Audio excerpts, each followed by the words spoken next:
Hi, welcome to our channel. Today, we are going to discuss 5 topics on statistics, which are central limit theorem, z-test, t-test, z-test for proportion, and z-test for two proportions.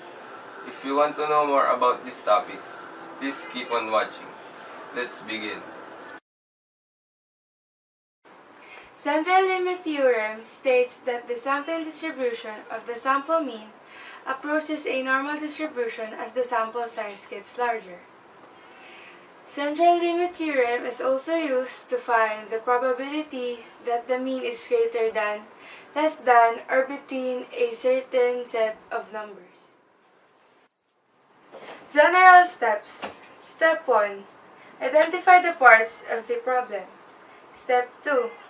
Use the formula to find the z-score. Step 3. Look up the z-score you calculated in Step 2 in the problem. Step 4. Graph the z-score whether it is greater than, less than, or in between.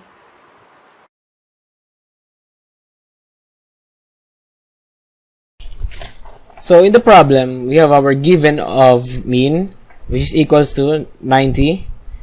Then our standard deviation, which is equals to 15. And the sample size, which is equals to 25.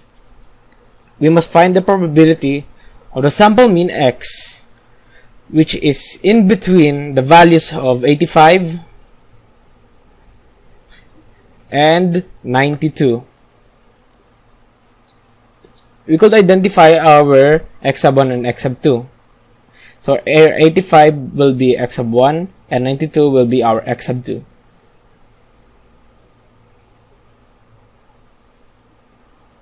Then for the solution, we will use the formula that we have discussed in the introduction.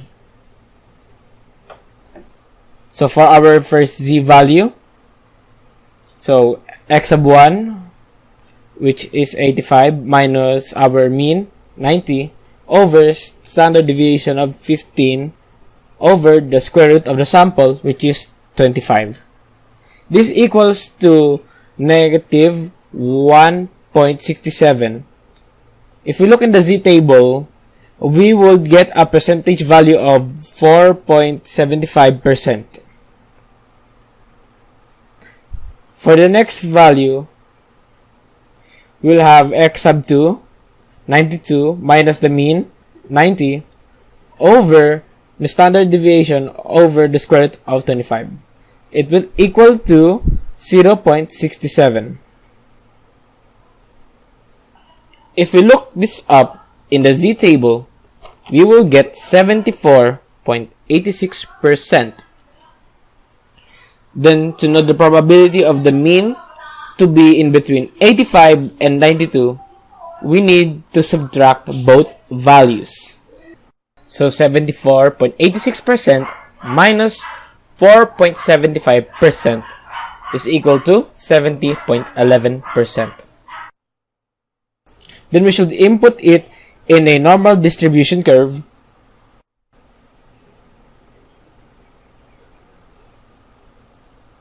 So we find the 0.67 and then input the negative 1.67 and shade the space between the two values. This area will represent the 70.11% probability of the sample mean being in between 85 and 92.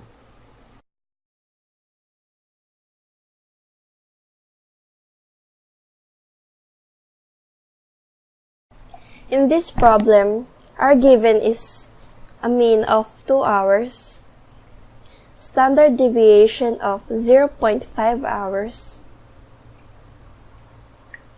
sample size of 50. We need to find the probability of the sample mean to be in between 1.8 and 2.3.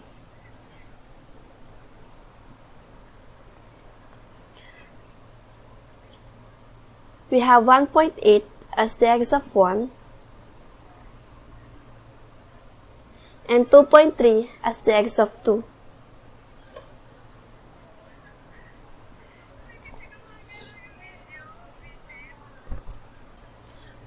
For the solution, we need to solve the first z value.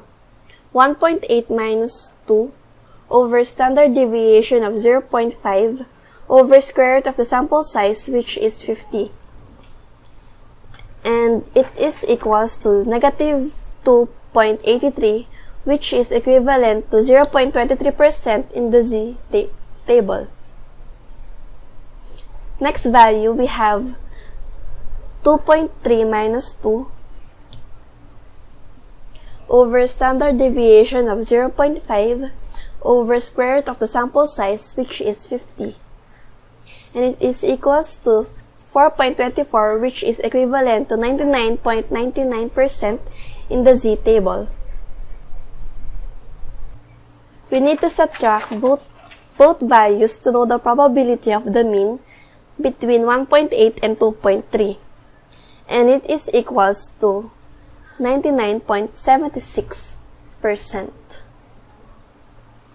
Next, we need to input it in a normal distribution curve.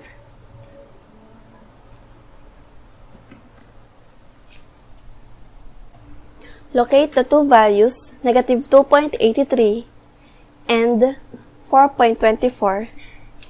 Then shade the area between the two values.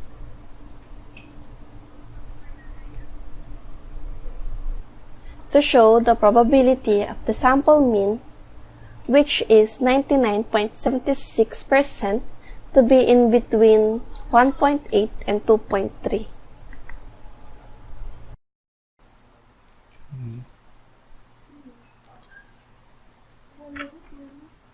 In this problem, we have a given mean of 205 pounds, a standard deviation that is equals to 15 pounds, and a sample population that is equals to 49 boxes. The first thing to do is we need to know what is our claim, and our claim is x is less than 9,800. The second thing to do is to know what our critical z value is. We will use the formula indicated in the topic introduction. So 9,800 minus 49 times 205 over 15 times square root of 49. And we will get the answer of negative 2.33.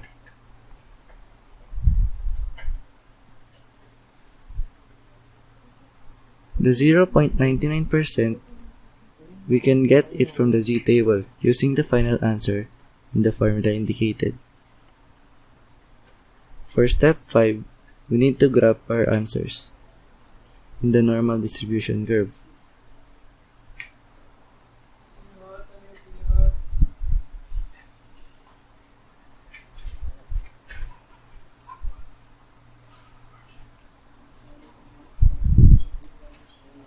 Our negative 2.33 is located here, so we need to shade its region.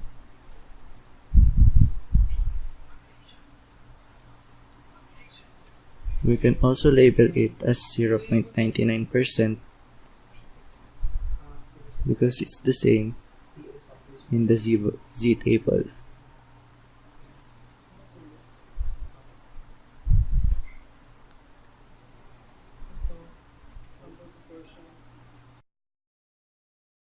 A z-test is a statistical test used to determine whether two population means are different.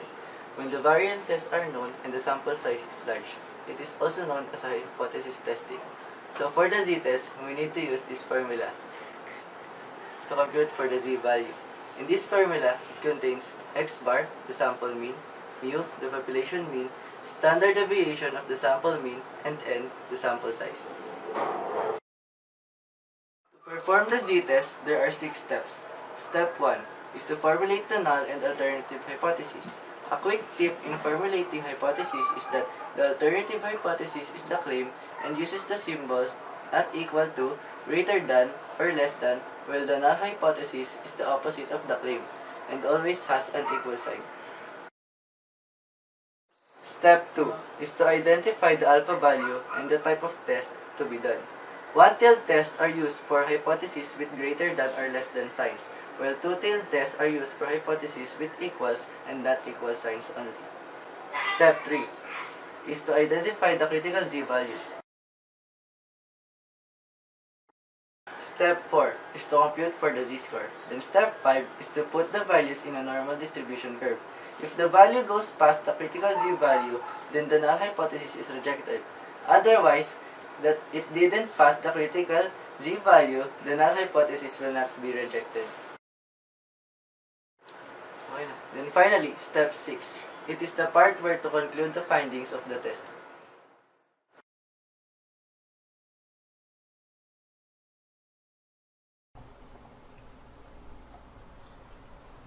In this problem, our given mean is $12,800, X bar of $13,445, sample size is 46, and a standard deviation of $1,800. For the first step, we need to determine the null hypothesis and alternate hypothesis of HO and HA. Our HO is mean is less than or equals 12,800, and our HA is mean is greater than 12,800. For the step 2, we have an alpha of 0.05 with one-tailed test. For step 3, we need to know the critical z-value using the z-table. For step 4, we need to solve 13,445 minus 12,800 over standard deviation 1,800 over square root of 46, and it is equals to 2.43, and it is equivalent to 99.25% in the z-table. And for the step 5, we need to graph and locate 2.43 in the normal distribution curve.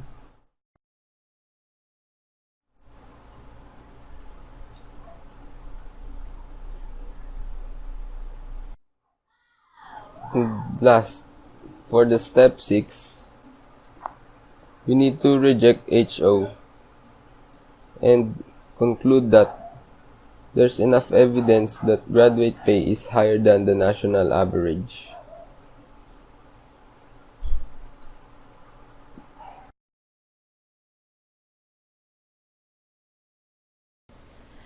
After analyzing the problem, we have our given a mean of 524, a standard deviation of 37, a X bar of 534.8, our standard deviation 45.9, and the alpha 0.01. Step 1. We need to determine the null hypothesis, which is RHO, and the alternative hypothesis, which is RHA. For RHO, mean is less than or equal to 524, and for RHA, mean is greater than 524. For our step 2, we have an alpha of 0.01, and it is a one-tailed test. For our step 3, we need to know the critical z value using the t-table which results to 2.326. For our step 4, we need to solve the 534.8 minus 524 over 45.9 over the square root of 37, which would result to 1.43. For our step 5, we need to graph and locate the 2.326 in the normal distribution curve and shade the region. And we can see that 1.43 belongs to the non-rejection region. So for our step 6, or our conclusion, after graphing and locating 1.43, we would accept HO and reject HA. So for our conclusion, step 6, since we do not reject HO, we cannot conclude that squash players burn more calories than tennis players.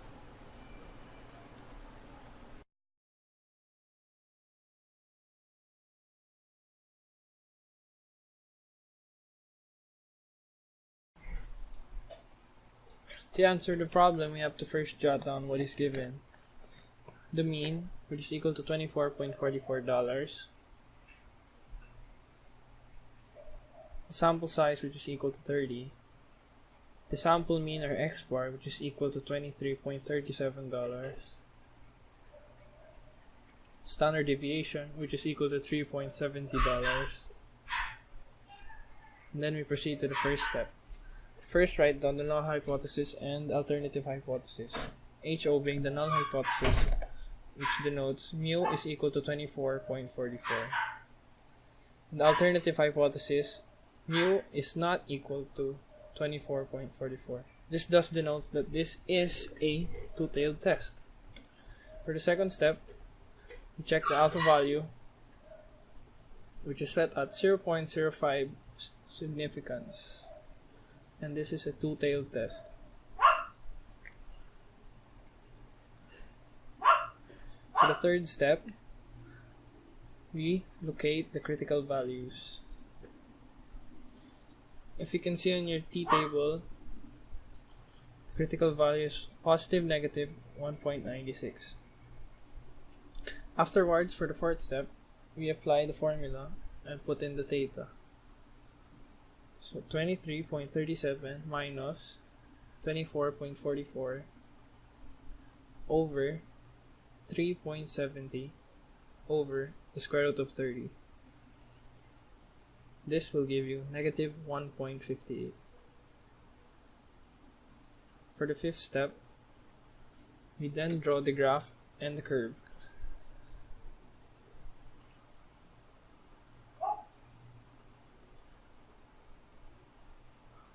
Afterwards, we locate the critical values, which are set at positive, negative 1.96, which is there and there.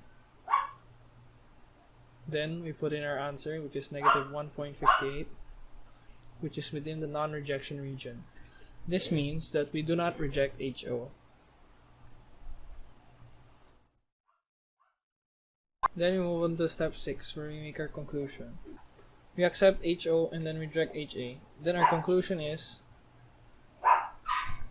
there is not enough evidence to suggest that the amount of money spent is different from the national average.